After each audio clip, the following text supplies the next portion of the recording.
Oh, I guess I gotta do that. Yeah.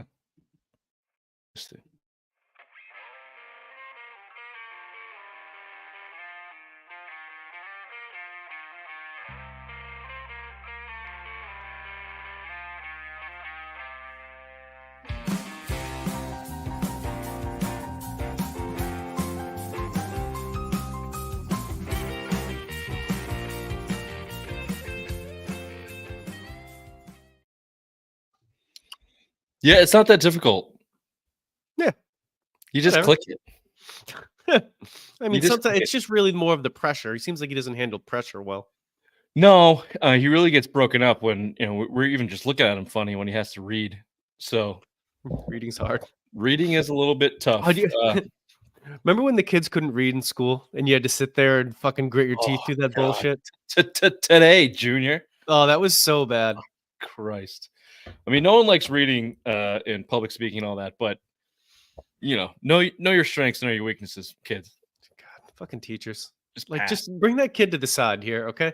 Yeah, come on, Walker. You know that fucking idiot can't read. Don't Walker. ask Ray to read. I said teacher, not fat asshole. My bad. Speaking of fat assholes, welcome to Simbine's Sports Show. And OJ Simpson died. He did. So. The juice is dead. No more juice. Yeah.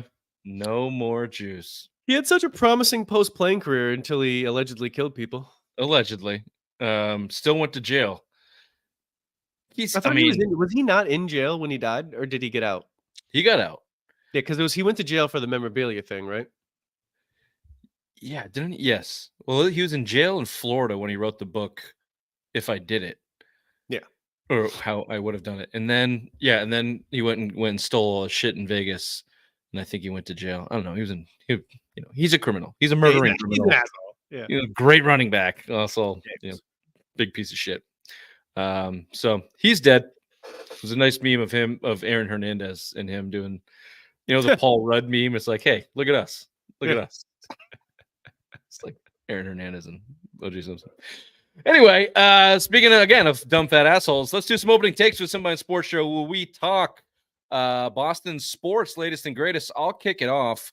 Actually, I can go Pats or Celtics here. No. Which one are you leaning? You're going Pats? Yeah. Okay. Then I'll go Red Sox.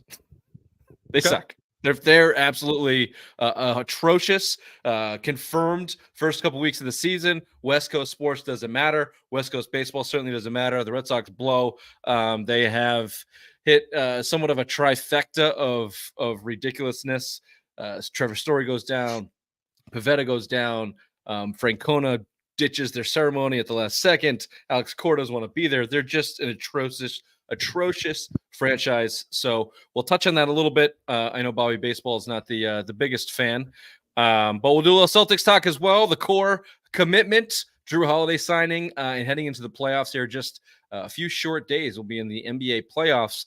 I'm not sure I'm too optimistic in the way they're going to handle us heading into the postseason. Obviously, a lot having to do with Joe Mazzulla, some of the things he said recently, and just his general demeanor as a human. So a little Red Sox, a little Celtics talk. Bobby, your opening take.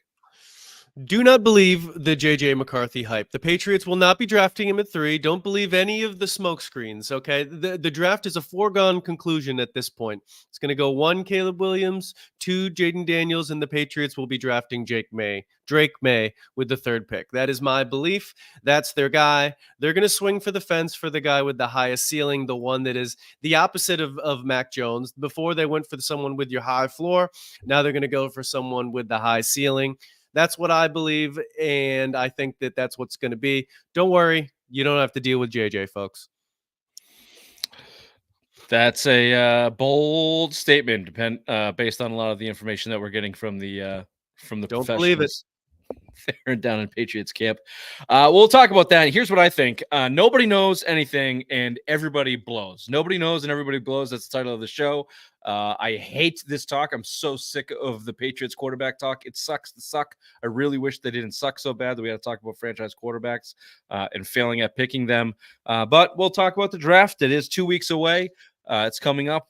New quarterback news every second, every day, whether it's real, whether it's fake, with the Patriots. It's out there. So we'll do that. Some Patriots updates, the Duggar stuff, core commitments for the Celtics, the Drew Holiday deal heading into the playoffs. The Red Sox do indeed blow. And this should be fun. A top 5 segment of the Patriots' first round draft picks. Kind of all time. Not of all time. Basically of our lifetime. Yeah. When they matter. Yeah, 70s and bullshit. And of course, Simplest Minds of the Week. This is the Simple Minds Sports Show. Friday rerun April 12th, Thursday live April 11th. Welcome to the show.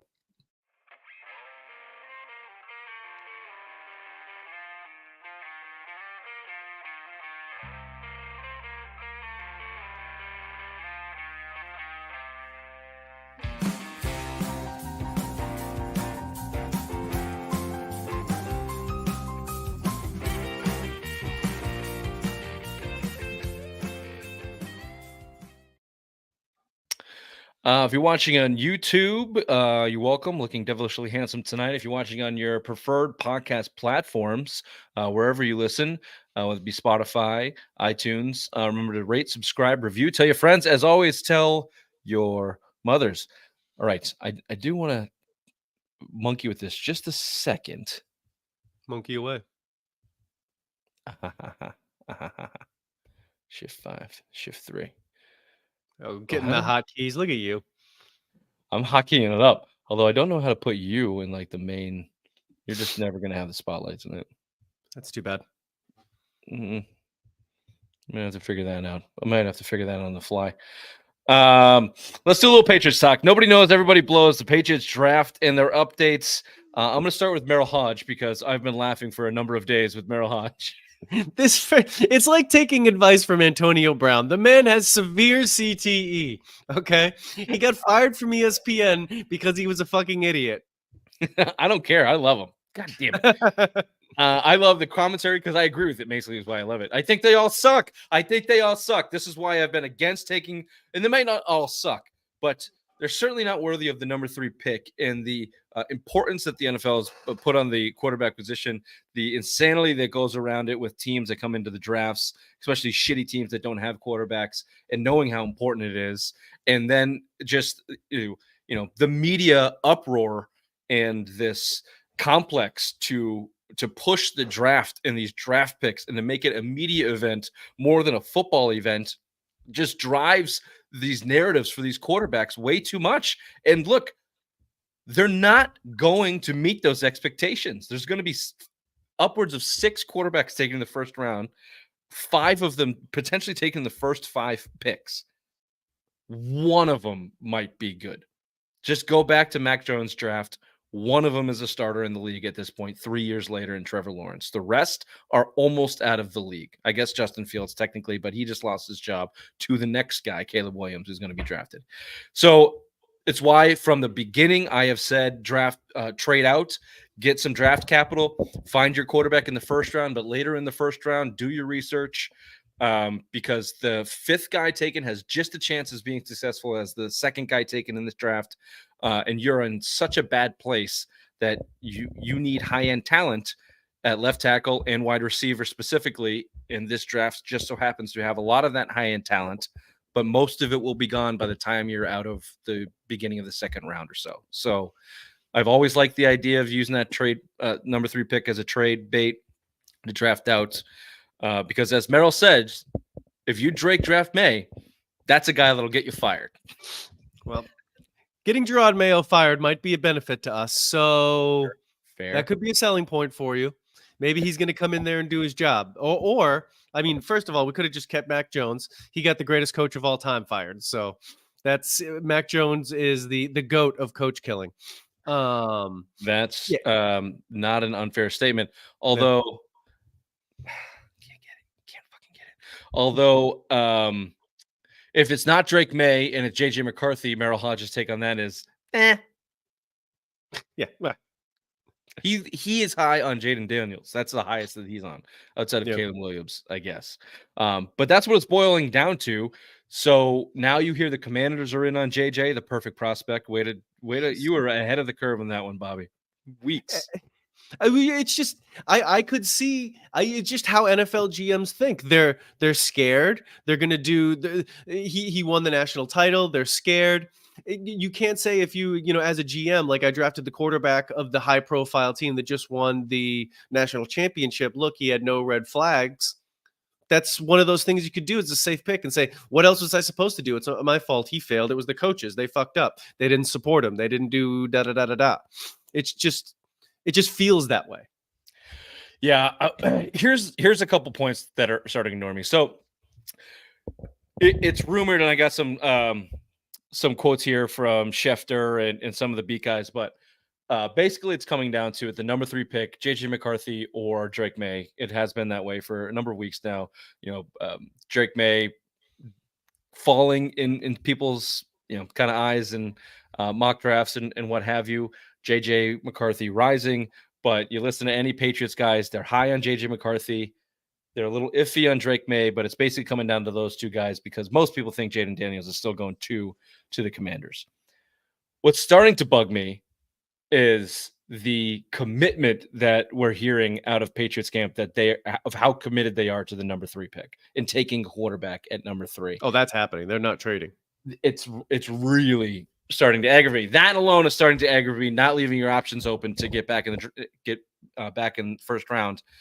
And then the other piece that's really aggravating, so fine, you're going to take a quarterback. Now it's down to JJ or Drake May.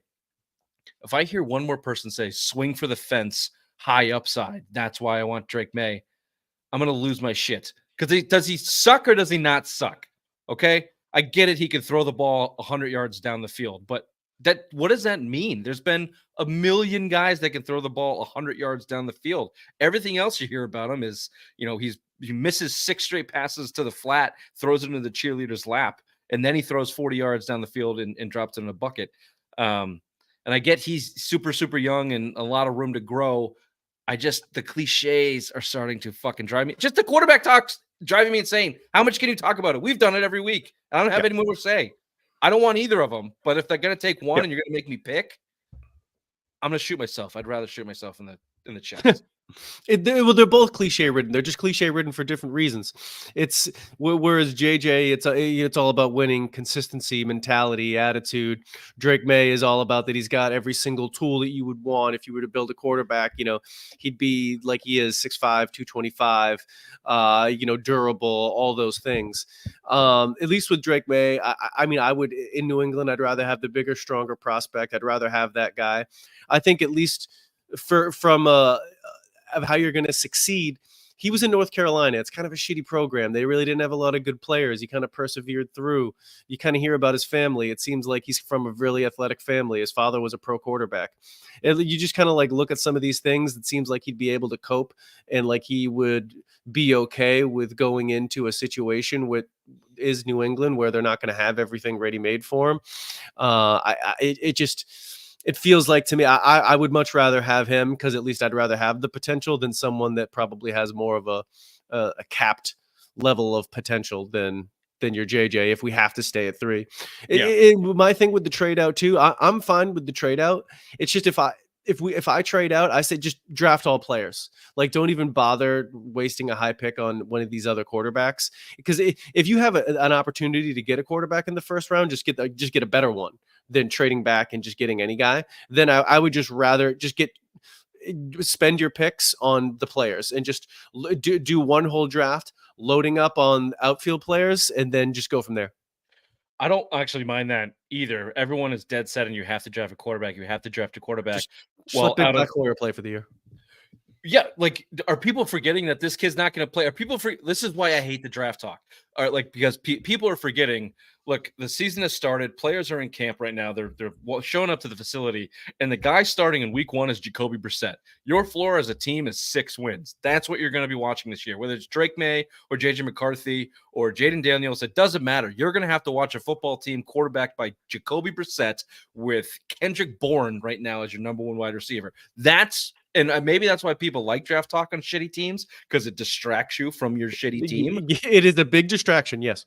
But that's why I can't get behind the quarterback at number 3 and then waiting to 34 to take your secondary level of left tackle or secondary level wide receiver because they're not going to be impactful. You have to go 100% in your top 3 picks here to make an impact this year. And it's just not going to happen. It's just not going to happen.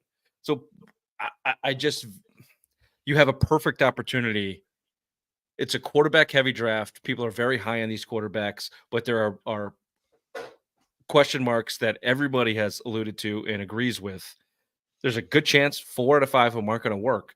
Don't fall into the trap of being the Buffalo Bills for 20 years and forcing yourself to take a quarterback just because you need a quarterback and you're in a position to take a quarterback. Yep. Get the better talent. Is Joe Alt a better left tackle than J.J. McCarthy as a quarterback? Yes. Yes. That a position as important as quarterback? No. But if the quarterback you take sucks, you reset again in 3 years anyway. So can you build a decent team around studs at their positions and slip in a quarterback later that's not as good?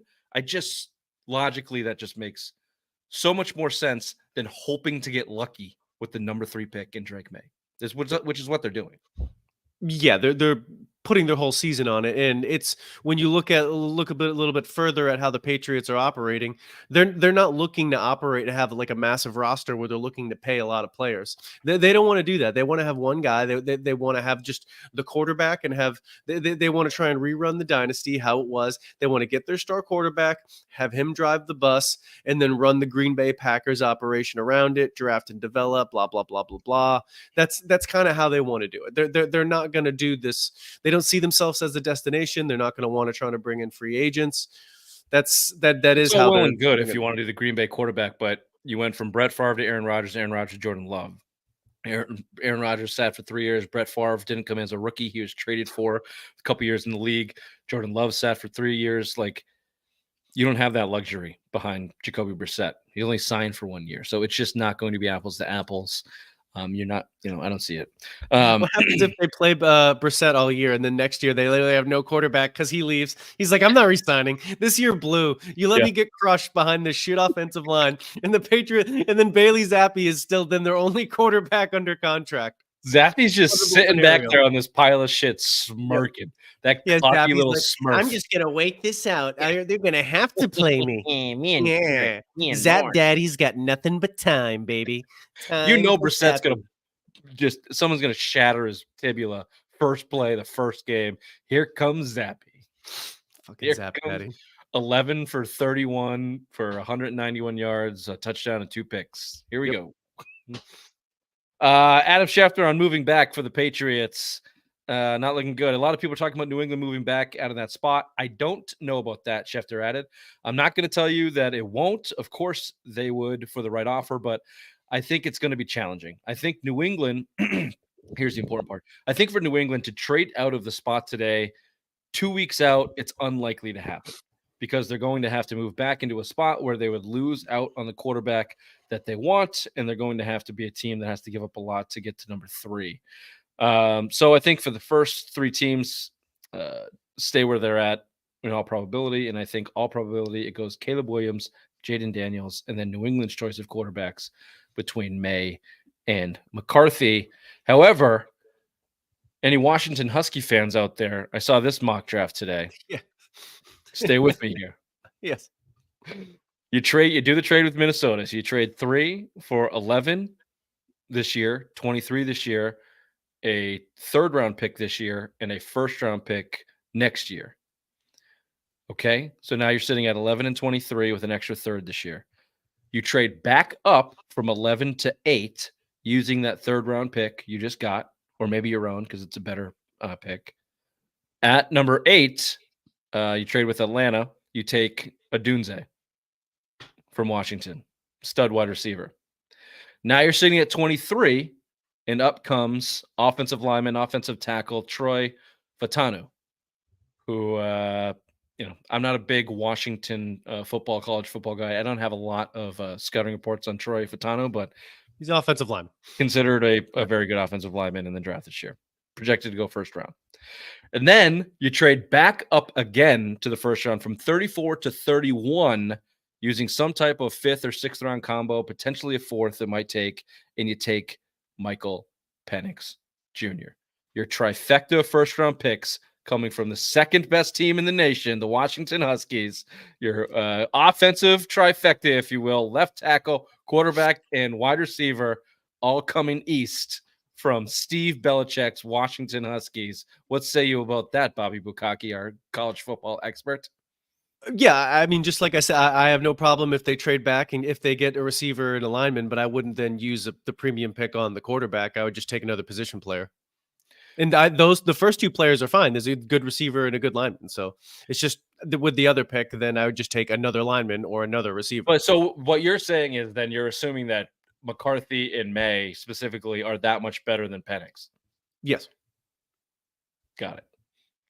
I just think they're kind of all the same. I think they all kind of have the same potential to be good or busts in the league. Yeah, I know mathematically you're right. Because you look at the math, one of them has a chance to hit over what do the other ones do. Each of these ones, they kind of have their own little flavor of what they do and what they don't. I don't know if Penix will be able to really play in the league. He's kind of like a bit of a statue back there, just kind of stands there. I think if you get after him, he might not be able to make the throws that he did in college. But it's just to me, if you're just gonna take a quarterback, you might as well just take the best one. Like why? Yeah. Okay. Last point of this. My point is, who's the best one? I don't think anybody knows. Nobody knows, and everybody blows. That's my point. And if you're going to use, you made it clear. If you're going to use a number 3 pick, that they better be fucking good, and you don't know, right? No, I agree. Mitigating your risk. So I've said it for months. Mitigate your risk. Take a goddamn tackle and build up your line and build up your core. And that's why I would do that. I wouldn't swing for the fences on Drake May because that's stupid. Any baseball player knows not to swing for the fences. You swing for a line drive, and if you connect well enough, it goes up over the fence. You dumb fucks. You don't swing for the fence ever. You strike out when you swing for the fence. When baseball players were swinging for the fences, it's when I actually gave a shit about baseball, okay? So maybe that's the damn problem. When McGuire and Sosa were fucking raking on roids, they were swinging for the fences. Look, if you can metaphorically pump this Patriots team with the amount of steroids McGuire and Sosa were taking and guarantee out of the fence with Drake May, fine. I'm all for it. Pump them with metaphoric draft steroids and swing for the fence all day long. Pump them with whatever. It's not my body. I don't give a shit. At this point, they're swinging those skinny little sticks with those skinny little dicks because Rob Manfred has put together one of the worst baseball products we've seen potentially ever after the steroid era. Pitchers are getting hurt, you piece of shit. Okay, that pitch clock is a bad thing. Don't you do that? And don't you bad do that? people like you, bad people don't like you do this. are don't getting you young men's arms me. thrown out because you don't have the goddamn patience. Don't get me angry until they're ready to throw. Ray's not here. I'm having a delightful conversation. You're going to try and make me angry. You're going to fucking catfish me on this one. You're going to gaslight me into this goddamn conversation. Don't do it, Vine. The social media people that you are, you can't wait for 30 seconds for them to get ready to throw. Don't fucking goddamn do it. We're running late in the subject. I have Vibe Talk from Gerard Mayo. Can I go to the Vibe Talk, please? Certainly can, yes. Talking about building a team. Maybe him and I are on the same page. Here's Gerard Mayo stuttering through this. Remember, Texans general manager Nick Caserio had built a team. I'd been building in that team for 2 or 3 years when they got C.J. Stroud in that position. So when you look at our team, I'm not asking for patience, but I am. Simple minds comment right there. It's a process. It's not only about the quarterback. Obviously, you want to have that QB1 and build around him, but it doesn't always happen the way you want it. We could bring a quarterback in here, and he may not be ready to play realistically. At Mayo added, no shit. That's why I added that one. That's why we have a guy like Jacoby coming along. Jacoby's great. He can still play football and also mentor someone in that room. I love that he can still play football. He's not as bad as you think he is. I mean, he's not great. He's pretty good. Come on, he's pretty good. He's all right. He can still play. He can still whip it around. We gave him $8 million. He can't be that bad. He has a connection to that offense with Alex Van Pelt, so he can always be that teacher. That's how we're going to look at it. No shit, Mayo. Like, as soon as we got it, he's the room guy. He blows. He's going to teach the young guy the offense, and then as soon as physically possible, that young kid can take the job. He's taking it, and Jacoby Brissett's going to take a soft seat and collect his $8 million and ride off in the sunset. We get it. Vibing. That guy. They haven't let Gerard Mayo in on a single personnel move they've made all season. No, not one. He doesn't have a fucking clue. He's made it crystal clear that he is not qualified to make those decisions. No, nor is he qualified to even know about them because No. he's taken back half the shit he said, and now he's talking in such generalities that he's saying things like he can still play football. He has no idea. Yep. No, not at all. Not a clue.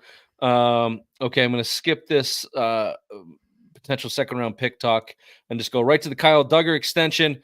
Kyle Duggar extended 4 years, 58 million, a 2-year guarantee worth 29.7 million, total 32 million. Basically, it's a 2-year deal, 16 million per after he was signed to a 13 million transition tag. When this deal initially came out, I went 4 years, 60 million. It's like eight-ish per. That's not bad. His market didn't come together and through that transition tag situation. So they drop his salary down a few $1 million. He comes back on a short-term deal. Cool. Nope. They gave him more money. They gave him more than transition tag for a good player that they've developed to keep their own guys. Solid guy, good teammate, but certainly overpaid at a position that is not very valuable. I think Kyle Duggar's agent deserves a standing ovation because they played hardball because they know that their whole offseason was built around them signing their core guys back for the first time. So, I mean, you look at the whole league basically said, oh, if you have a good safety this year, we're cutting them, guys. We're cutting our safeties that are good. So, and they're the only ones. They not only did they re-sign him to a number higher than this tag, they extend him. So where nobody else is, even all these safeties are still sitting around. I think maybe 1 or 2 of them signed. So this is the agent absolutely deserves a standing ovation. He did this because he does not deserve this contract. Too much credit for the agent, not enough blame for the Patriots, who are playing rookie ball. They're playing Steelers defense. We do what we do. They had a plan going into the offseason. By all accounts, they mostly executed that plan except for whiffing on a wide receiver, which they wanted a wide receiver 1. They couldn't adjust to the market.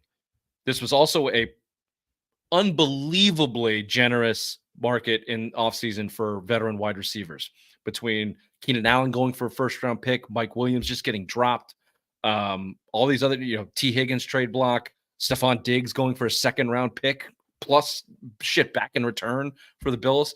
It was a extremely generous wide receiver market. You are obviously in desperate need of high-end wide receiver talent. And now that we have hindsight, it's like the Patriots had their plan. They were going to sign their guys.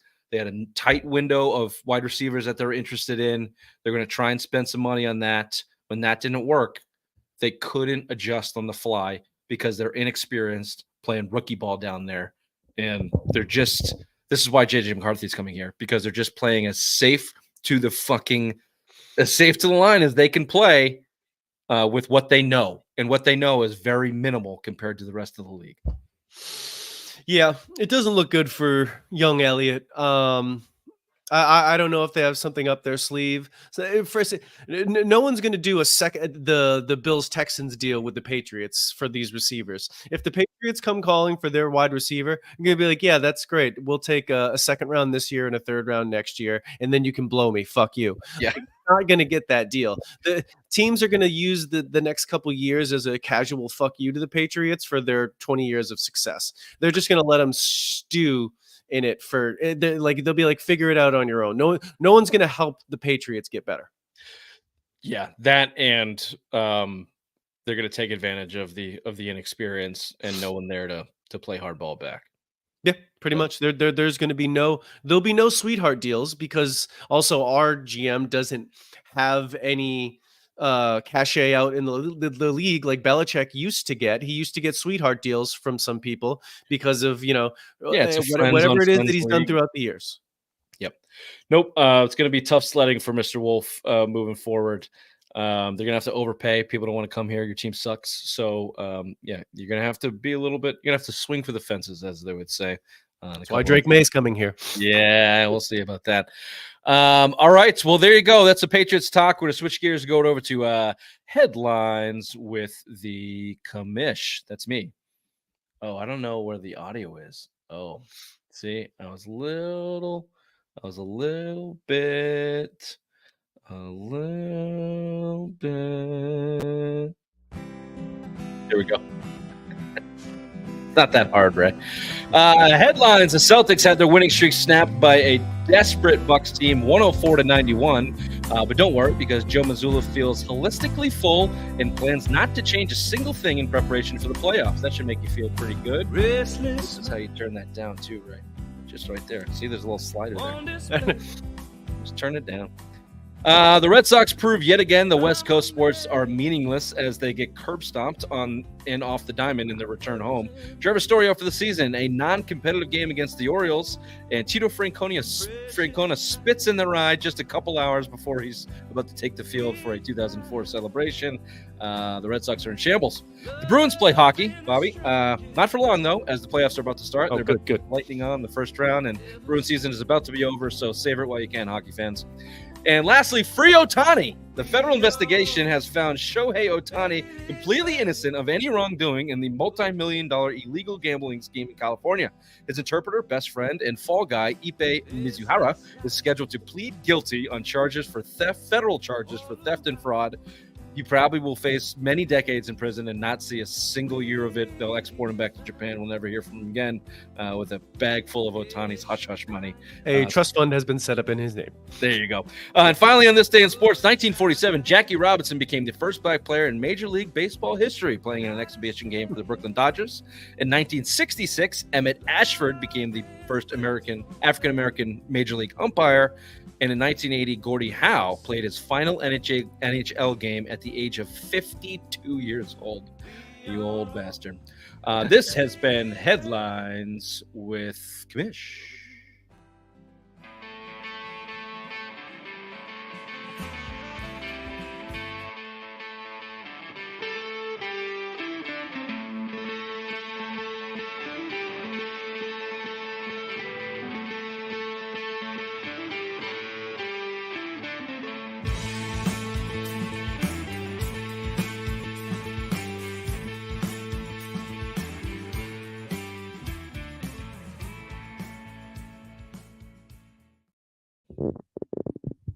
Nailed it. So good. Nailed it. A little Celtics talk here. Actually, any thoughts on Ohtani's interpreter taking the heat?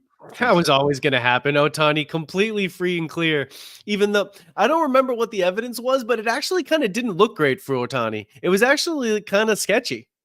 The evidence was, so this guy had full access to your bank account, took $4.5 million, and you didn't know? Yes. Yeah, but there was even like something else. Like there was like a little bit. It was a little bit more textured, where it even kind of like didn't look great for him. But yeah, it was always going to be this way. There's a clip out there when he first came to the league. They were talking to him, and they asked, I forget what the interview was, but they were in Las Vegas, and they asked Ohtani how he met his interpreter and how they became one. And they said, he actually said this kind of laughing, like, I don't know if I should say this. He said, we met on a gambling spree, like an absolute gambling debauchery spree in Las Vegas like 10 or 15 years ago. Well, that makes a lot of sense. These guys were doing it. They were in on it. They're fucking in on it. Well, now he'll just get a couple of deferred Dodgers payments into that trust account later, and everything will be fine. Yeah, it's anyway. California, wake up! Just make it legal. Like who cares? Yeah. Idiots. It's shit. Complaining about money. It's a victimless crime. Ohtani was in on it. Yeah, he was. He's free now, though. Celtics talk. Drew Holiday signs a 4-year, 135. Dyslexia. 3 before the 5. 4-year, $135 million extension saves him about $7 million on the tax next year. To they'll be floating around this apron the next few seasons for sure. It keeps Holiday in Boston through the age of 37. You'd think he's retiring a Celtics here, a Celtic. He's come out and said he wants to be here. He's just a perfect professional. That's why people like him. I want to be here. Fans are great. Teammates are great. All the nice lines. I'm here to win multiple championships. Yeah, nothing. Yeah, I'm just gonna stand around and watch Tatum fucking dribble the air out of the ball while I would collect $30 million a year. I'm gonna pop 47% from the corner. I'm a 3-and-D guy now, making $37 million a year. I'm happy. Yeah, my hair looks dope though. I'm groovy, baby. Look, you could say what you want about the contract and paying a 37-year-old $34 million. Certainly, I get that. That contract is not going to look very good in 4 years for the Celtics, whether he's here or not. We'll see what the salary cap does. The money's already stupid in the NBA. It's probably going to get stupider. However, the first thing that I thought, and I've been thinking about this, I've actually looked at this last couple of weeks, like what is the finances going to look like? And realistically, could the Celtics keep this core together, however you want to define that core? I'm going to define it right now as the starting five. I'm going to leave Horford off for now. He's got 1 year left at like $9 million. And if they win this year, I would not be surprised if he retired. That being said, the starting five of White, Holiday, Brown, Tatum, and Porzingis through 2025, the next year is now Holiday is signed through that. Porzingis is signed. 2025 would be his last year of the deal. Tatum's going to get his extension next year. He signed through 2025. Brown obviously has the big deal. And then Peyton Pritchard is the other guy in that list. The only guy not signed through 2025 and in next year is Derek White, which you'd have to expect Derek White's going to get a contract if Drew Holiday got one. So I just like the commitment to a 3 or 4 year window, minimally, where Wick Grossbeck and Celtics ownership are willing to pay the tax, pay the heavy tax, pay the repeater tax. And I don't know the ramifications of the NBA salary cap to understand the flexibility these deals give Brad Stevens in the apron and the restrictions. Obviously, the more you pay in salary, the more restrictions you have. Second apron, first apron, blah blah blah. But look, in an era of Boston sports where the Patriots are cheap, the Red Sox are cheap, it's nice to see a team investing in the best team in their sport, which are the Boston Celtics, who have a ton of pressure on them to win an NBA championship this year and really for a number of years moving forward, especially if they keep the score together. So all positive, I would say. Yeah, fair point about the them spending money and then who isn't. Yeah, so that's a very good point. And I hadn't even thought about it from the Derek White angle. Yeah, if I'm Derek White, I'm kind of pissed off actually. Like, what the hell? They're already in conversations. They're absolutely. They better be. I swear to God. He can't be the odd man out. He's half the time he's their best player. Yeah, well, it's the other encouraging signs for me that it is coming, because I thought maybe they'd give White the extension and kind of let Drew walk because of the age, and they're kind of similar in skill set, but they gave him the contract. They absolutely have to give Derek White the contract, and I think they will. He's just a better player. I mean, you could have signed Derek White for that contract. I think if that contract was offered to Derek White, he certainly accepts it. And I don't think that anybody, if given the opportunity, would you prefer Holiday or Derek White? One has to go. I don't think anybody's choosing Holiday. So no, not at this point in their careers. You can't. No. Oh, just not based off of production. I think I might be the only one saying it. Holiday to me has been disappointing. Maybe it's just because of what I expected him to do. As far as like from a production, he's certainly been better than Marcus Smart, and they're a better team with him. But more of what I expected him to do was to stop this fourth quarter madness by being the point guard, and he's never been the point guard. So I don't know if this was his role discussed going in, or he just hasn't taken over. I mean, that's something for Missoula, that's internal, but that was just my expectation. Yeah, the only thing I'll say to that, and I had a similar expectation of it. However, I'm going to put less blame on Drew Holiday on that and more on Jason Tatum and some on Missoula, because inevitably, even if he had something to say and Tatum said no, what are they going to do? He's just like, stop it, give me the ball.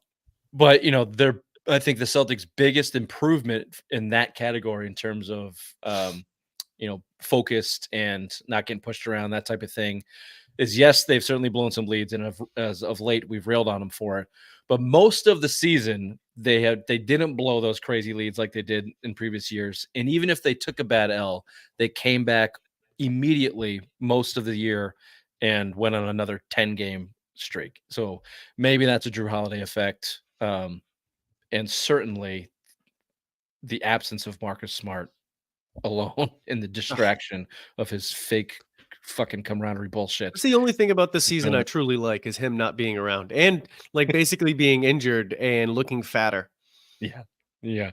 Good barbecue down there in Memphis. Here's some interesting statistics regarding that luxury tax. The tax has been in place for 21 years. Sorry, hold on. Let me read this again. In the 21 years since the luxury tax was created, it has been applicable in 19 seasons. In those 19 seasons, 28 NBA franchises have paid over $2 billion in payroll excess. And here's how, and we can go, you can take a look at the list if you want. This is from Forbes this is based on the 2022-23 season. So it's a year behind. But in 12th place, the Celtics came in 8 seasons. They've been over the tax. It would be 9 counting this year, I guess. In those 8 seasons, they paid $50.6 million in taxes. When it was implemented, that Pierce Garnett Big Three run, they pay taxes every year, like 7 straight years or whatever they paid it. I think last year was the first year. Oh no, the 2018 maybe the Kyrie. Anyway, whatever. They've paid 8 or 9 seasons, $50 million. Compared to, and they're 12th. They're ranked 12th in the NBA. The Warriors are ranked first. 5 seasons they've paid the tax. They've paid a total of $337.8 million. Where does that money go? Like, who gets that money? I think it goes back to the league. Back to the But owners. yeah, so but like, does it get split amongst the other owners? I don't know.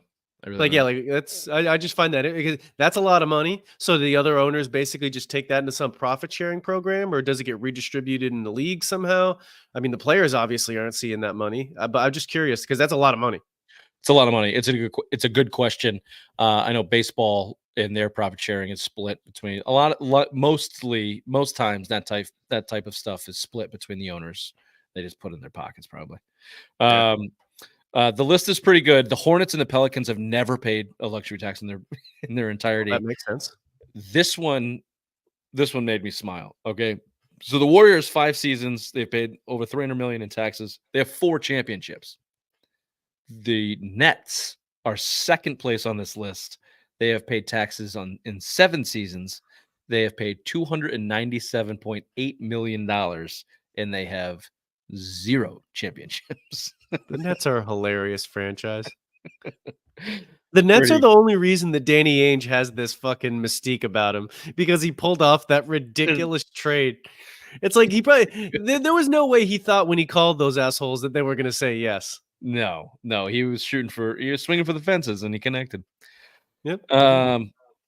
Here, lastly, just a little going into the playoffs. We'll have next week to talk about it too. But the last game, they're playing the Knicks tonight. Or no, they played the Knicks last night. Celtics. I don't know. Last game I watched in totality was the Bucks loss, and I don't put a lot of stock into it. The Bucks were a desperate team falling apart, and they shot light. They couldn't miss. I watched basically the first 3 quarters of that. Celtics looked like they didn't give a shit, and then they turned it on. They made it a game a little bit in the third quarter, especially after Giannis went down with a non-contact calf, kind of Achilles-y looking injury. Okay, Aaron Rodgers. Now that looked like a not great. Yeah. So, R.I.P. Bucks. And then Joe Mazzulla here, Mr. Holistic himself, went on 98.5 the Sports Hub and had a couple stupid things to say, and I maybe really made it a little too hard. I just don't like his view. He just so holistic and everything's great, and I'm not going to really change things as we go into the playoffs. He's talking about pressure here. I have a couple quotes. They ask him about the pressure, going into the playoffs. He says, quote, "I wouldn't want it any other way. I could never imagine having a job where I wouldn't wake up and want to be the absolute best at it. So whatever happens this season, you have to wake up the next day and get ready for the next thing. Yeah, there's pressure. I put it on myself every single day to be the best coach, to win, to be the best husband, to be the best father. Pressure is cooked in it as something like a negative, but in reality, it's just something that's there. And why wouldn't you want that?" A couple more here. There's pressure, there's expectations, but that will never go away. Mazzulla added, like, it's always going to be there. And that's been the coolest moment about this job, is finding the freedom and the peace and the love and the joy of that pressure. I feel like our guys this year, regardless of what's going to happen, they feel they have the freedom, the peace, the joy towards going after something that you love. Ugh. Yeah. Ugh. No, I don't want freedom, peace, and joy. I want, if Jason Tatum loses, he wants to either kill himself or kill somebody. I don't want peace and love and joy and holistic fullness and happiness because you gave your best. And what are you going to do? The universe is spoken. Go out there and fucking win. And if you don't win, you should hate yourselves for a long time because I'm going to. I just picture Missoula and Mayo just like spooning Mayo, just like big spooning him, like holding him over there. They're just sitting there in bed, just talking about stuff like this. It's just like, isn't this great? We're doing what we love, and pressure is great, man. It's something you're like, why else? What would you want to do without the pressure? It's like maybe you don't know what real pressure is because everybody still loves the Celtics. Or he's just not all together up here to really feel what's happening. He's just living in his own universe that isn't in the same plane of reality as everybody else. Yeah, or he's just full of shit. Or that. If they choke it again this year, watch that pressure not be as loving and joyful. Watch that turn real quick. Yeah. I didn't mean I wanted to kill them. I didn't mean that. That was an over exaggeration. But it was there was some truth in it, but yeah. Certainly. I do wish that, like, when Kobe Bryant lost, he wanted to literally kill someone.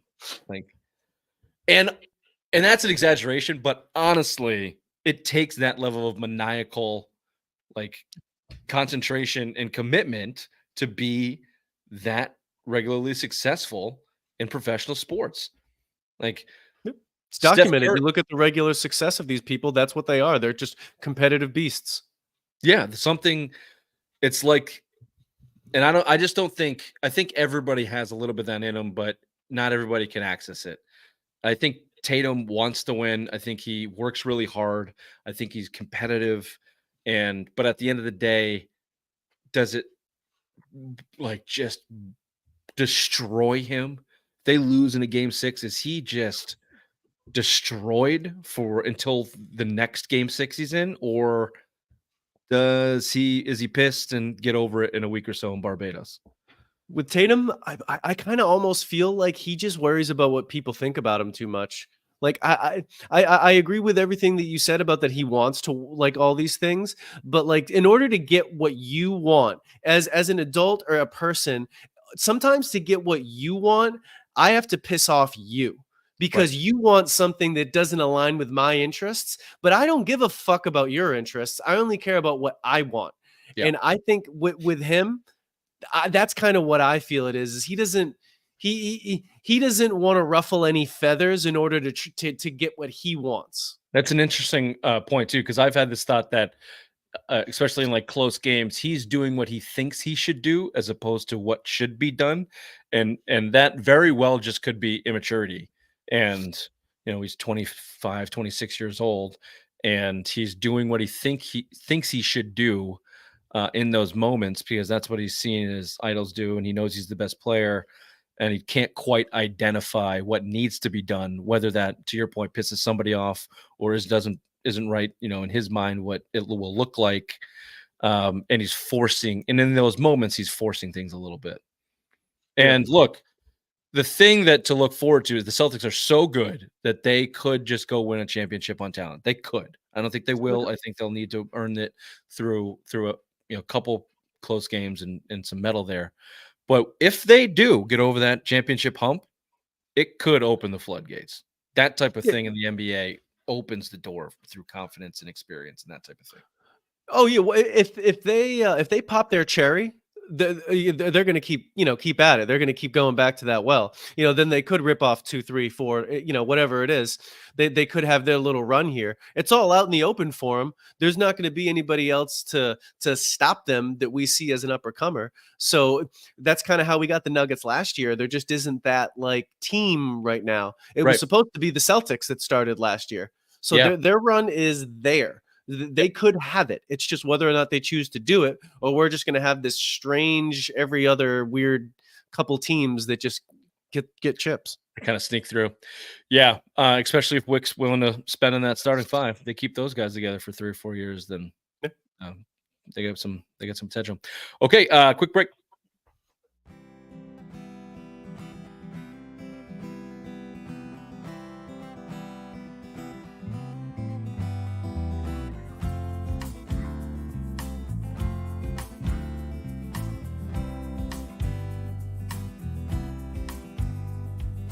restless mind. All right, I'm going to do this quickly. Here's our Red Sox minute. I basically touched on my opening take. Confirmed they do blow. They gave us a scare there at the beginning of the season. At least they had a nice, warm, fuzzy start to just kind of, Yeah, get a little hope going, and then completely crush it and stomp on it. Nick Pivetta, as I mentioned, that'll soon be a Tommy John injury. And don't you get going on his pitch clock just yet. Chris Murphy, Tommy John injury. Giolito gone. Trevor Story, broken shoulder. Like, not dislocated. He broke his shoulder. How the fuck? It's the pitch clock. These assholes in this pitch clock. I swear to goddamn God. Cora came out and said it. The Red Sox announcers have been saying it. I won't get too far into it, but the spin rate and the torque, they're throwing the ball as hard as they possibly can with as much torque and spin on their arms as they possibly can, since they're being taught this now from the age of 16 in AAU ball. Like, coming up in high school, I was told even in high school to like not throw a curveball until you were a junior or senior because you're. Yeah, I always wondered about that because I remember my limited baseball career. They didn't like. I played up until I stopped before Babe Ruth. They didn't want kids doing it then. Yeah, because it fucks up your arm. And like now, imagine. And then it was always, command and save your gas and things like this. And it's just not. And people are bailing on the pitch clock because arms have been falling off for a decade. Like, there hasn't been a dominant pitcher that can go 200 innings in a really, really long time. Those guys are extremely rare now, especially like the Cy Young winners that can do it. Your best pitchers in the game have an incredible season, and then like clockwork, they're out. They're with an arm injury, usually a Tommy John, and then it's 2 years, and then they come back. I won't go down the list. I don't have it off the top of my head like Billy Baseball, but just go look at it. All of the best pitchers in baseball have suffered from it, and it's not because the pitch clock that's a year old in Major League Baseball that's been in the minors for I think 4 or 5, maybe 6 years. Those guys arms aren't falling off. So it's aggravating. The Red Sox opened their home opener against the Orioles and looked pathetic. The first game they get blown out. The second game they pissed on their leg and errors and looked like a little league team. Their first game, the 04 Red Sox team was honored for their 20-year anniversary in a very touching, sad moment. Tim Wakefield's daughter, young teen daughter, I forget her name, threw out the first pitch. Tim Wakefield and his wife passed within months of each other, and just unbelievably tragic circumstances. So she throws out the pitch. It's this wonderfully warm moment, and then you find out exactly like Tim Wakefield pitches.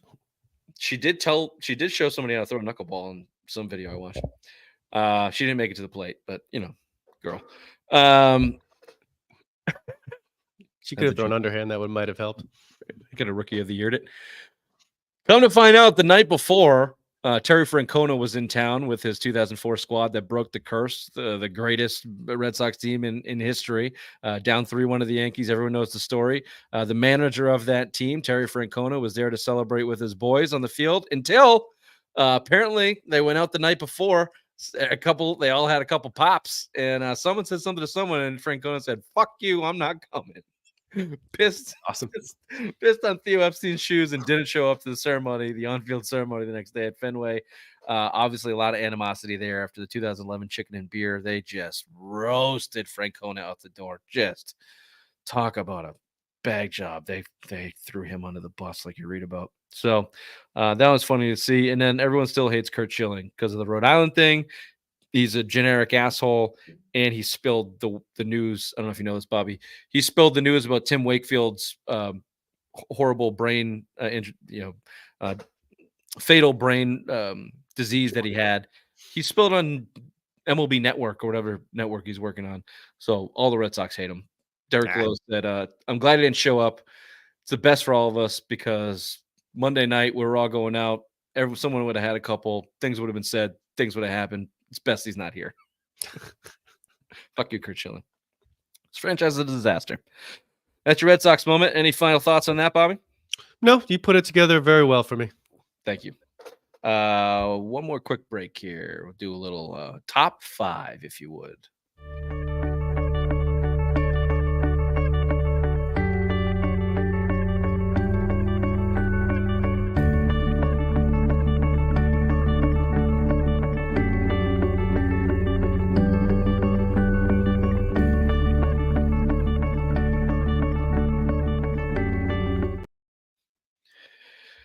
Top 5 segment, the top 5 Patriots first round draft picks. Going back to football and first round talk.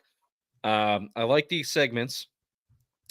These top 5 where we kind of have a round table discussion. We put our list together. We're missing the obvious one in his ledger. So I'll have to jot these down so I remember what we're talking about. I'm going to tell you something. This is going to be hard to boil down to top 5. Yeah, no, it is. There's a lot of players in here. So I didn't put all of the draft picks here. I put the noticeable ones, and there's whatever, a dozen or so. Yeah, some of those were obviously never going to make the top 5. Some of them weren't. Robert Edwards didn't make the list. 1999, tragically, but he was close. I went back to 1987 and Bruce Armstrong. Beyond that, John Hanna and those guys, a couple Hall of Famers from the 70s. Yeah. 87 even was a little bit far back, but I remember watching Bruce Armstrong play left tackle, going up against Bruce Smith and the Bills. Always like that matchup. So he made the list. That's where the list starts. Okay. I'm going to rattle these off. Stop me if you have something to say, and then we will discuss the top 5. Throw a couple out there. 1987, Bruce Armstrong. 1993, Drew Bledsoe. 1994, Willie McGinnis. Convicted felon. Yeah, not a lot's talked about that. Socking guys at the nightclub. 1995, Ty Law, Hall of Famer Ty Law. 1996, Terry Shea Glenn. 1999, Damian Woody. 2004, Hall of Famer Richard Seymour. 2002, tight end Daniel Graham. 2003, defensive lineman Ty Warren. 2004, Big Vince Wilfork. Also in 2004, Benjamin Watson was taken in the first round. 2005, Logan Menkins. 2008, Gerard Mayo. 2010, Devin McCourty. 2011, Nate Solder. 2012, Chandler Jones and Dante Hightower in that first round. And then I put Mac Jones at 2021 just to be funny. But from 2012 to now, there are no names that should be on there. Not a one. No. So that tells you all you need to know about what happened after. Thanks, after Belichick. Yeah. Throw out a couple. Who do you want to get in the short list here? Maybe we'll have 7, 8, 9 of them or so, and then boil it down. Yeah, I mean Vince Wilfork, Ty Law, those two, they're right in there. Then obviously, who's the other one? Seymour. Yes, Seymour. I think they have to be in there. Yeah, I agree. I think McGinnis is in this conversation. He is. He's like I think he's a 5th guy to be around there. I know Bledsoe's not going to make it, but I'm going to mention him as part of the conversation. Yeah, he deserves honorable mention. Kind of like a substitute teacher. Here's a guy. Well, I have 2 other guys here. Maybe 3. I mean, Devin is on there, I think. But then Menkins and Hightower. Yeah. Are Hightower maybe even more because of longevity with the franchise. Yeah, I think if pressed, I think I'd had to go. I would probably go Hightower over Mankins. I remember when Hightower was at the peak of his powers there, he had like 2 seasons. He was either like an all-pro or injured, and like those years when he wasn't in the defense, you could tell that he wasn't there.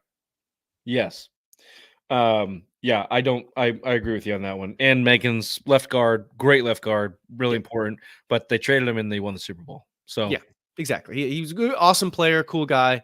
But yeah, exactly. It's just he plays guard. Yeah. And I just like Terry Glenn, talking about Terry Glenn. Terry Glenn. First play of the Super Bowl. Go route. Terry Glenn. Okay, I think that's a good short list. The other guys, really good players, nice draft picks. Gerard Mayo, Gerard vibes. There he is. Gerard vibes. Mayo Gerard on there. He's not making the top 5 though. No, him in the 6 seasons that he played. I'm gonna throw out there. I'm gonna start at 1 and work my way back. I'm gonna go Ty Law 1 as the best number 1 pick. Interesting. I'd probably go Seymour. I'm 1-2. I'm 1-2 It's just, in that. I guess it would just be what position do you value? I think as a player, they were probably equal. I think Ty Law he was kind of he was the press man guy. He was Bill's first flat out one. He went out there and he beat the shit out of guys on the outside. But then Richard Seymour was in there. It was a one man wrecking crew. So it's just it's what do you prefer? What position do you think is more important? Really? Well, that and longevity. So Ty Law was there 95 through 2004. Seymour's He went to the Chiefs after they won the third Super Bowl, right? He went to the Chiefs and the Jets. He made a Pro Bowl with both, I think. He led the league in interceptions with the Jets. Really? Yeah. I would remember that. And then when Seymour went to the Raiders, where players go to die, he was still good. He had like 2 good years, but yeah. He was not the same guy. So that's why I lean Ty Law on that. Longevity with the team, and then also, as a career. But somewhere in there, 1-2. 3, 4, 5, where it gets a little murky. I'll give you my players and add one if you'd like. I got Wilfork, McCourty, and McGinnis rounding out this list. Wilfork and McCourty, I agree with. McGinnis, and then it's for me, it's probably between McGinnis and Hightower. I think recency bias maybe makes me go with Hightower, but I think McGinnis was a better player. I think McGinnis was a better player. It was a better defensive end than Hightower was a linebacker. But as the middle linebacker of the Patriots, Hightower was just more important, I think. Yeah. They both showed up really big in big moments. I think McGinnis gets a little highlighted more because it was at the beginning of the dynasty and it was all fresh and new, and the goal line stop against Indy. So those are tight. I'll give you that. But you put Wilfork above both of them. I would put Wilfork as probably my third. Yeah. He was just a cool guy. He was fun. He was about as fun as a defensive tackle could be. I think Wilfork and McCourty are really comparable in their two roles, where neither of them were maybe considered the best at their position at any point in their career, but they were perfect Patriots, like solid top 3 in their position, certainly, and just ultimate professionals and really, really, really good. Really good players, yeah. And big, playmakers. Vince Wilfork was catching goddamn interceptions. And there was a time where people could not throw into that third level of the secondary because Devin McCourty would go snatch it. How good the Patriots were up the middle with having the best defensive tackle, one of the best linebackers, and then having McCourty as a safety. They're just so good. Just underrated how good the players were, throughout time. No, it's a good point. I'm gonna executive decision this and go McGinnis at 5 because he was a part of the 04 team, which is the best. Some team. Throwback love. And Hightower's 14 and that goddamn strip sack. Although that Atlanta Super Bowl, that's more on Kyle Shanahan and Matt Ryan. Great play by High, but like, what are you throwing the ball there for, you dumbass? Yeah, the strips. I know. Yeah, he does have the strip sack. Yeah, and the tackle against Marshawn Lynch. Fuck. I'm going Hightower. There you go. Get lost, McGinnis. Okay. Out of money. Yeah, don't say that too loud.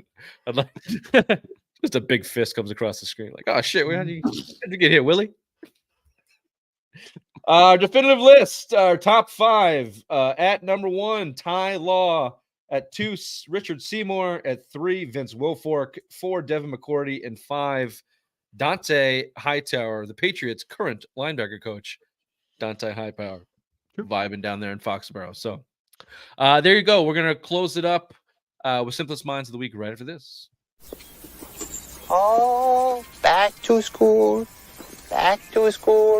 to prove to Dad that I'm not a fool.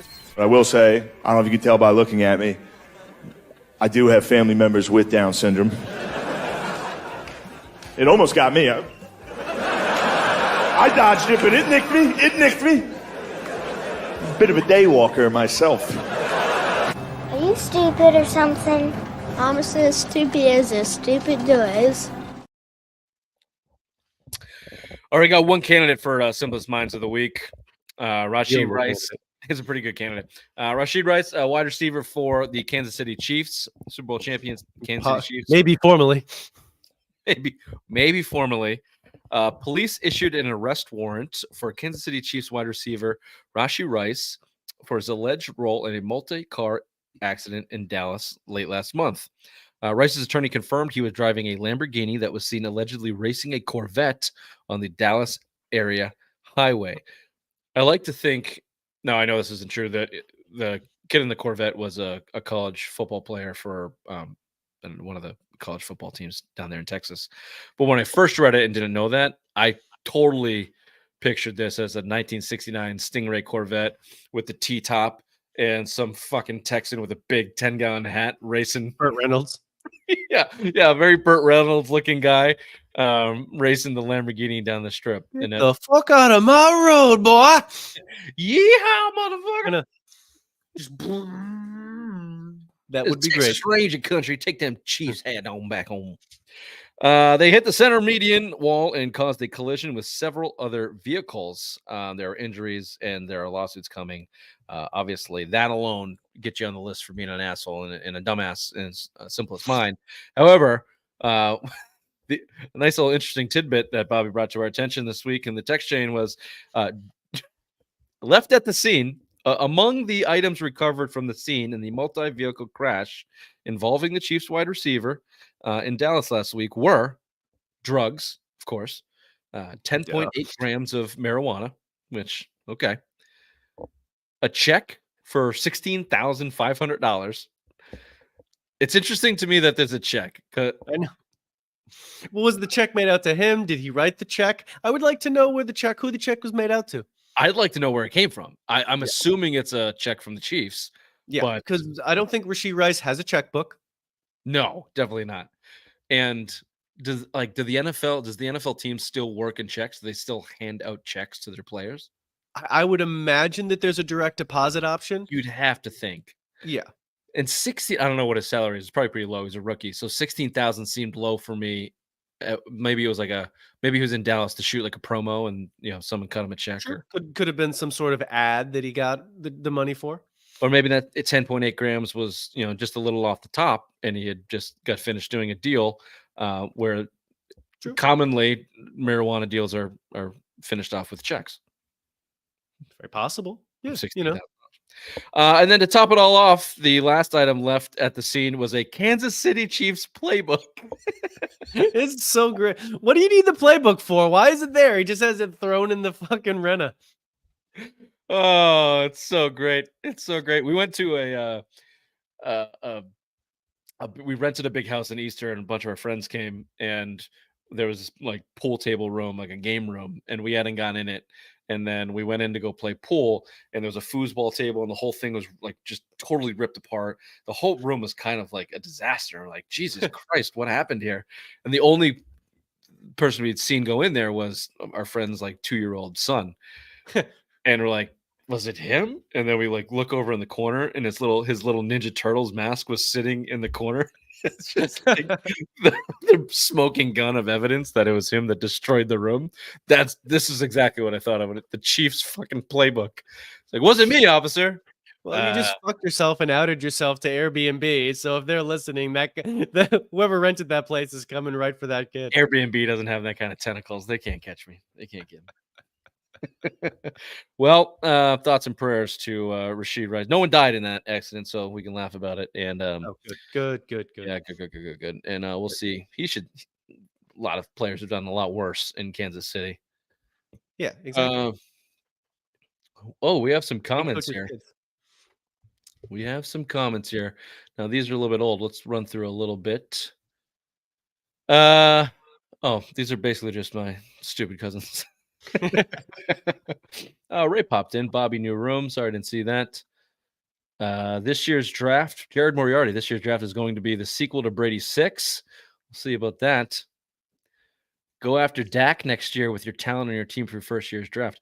Would you take Dak Prescott, supposed to be a free agent next year? No, I will pass on that. I'd rather have year 2 of Big Black Hoyer. Yeah. Rick Brissett blows, says Wicked Callahan. Can't disagree with that.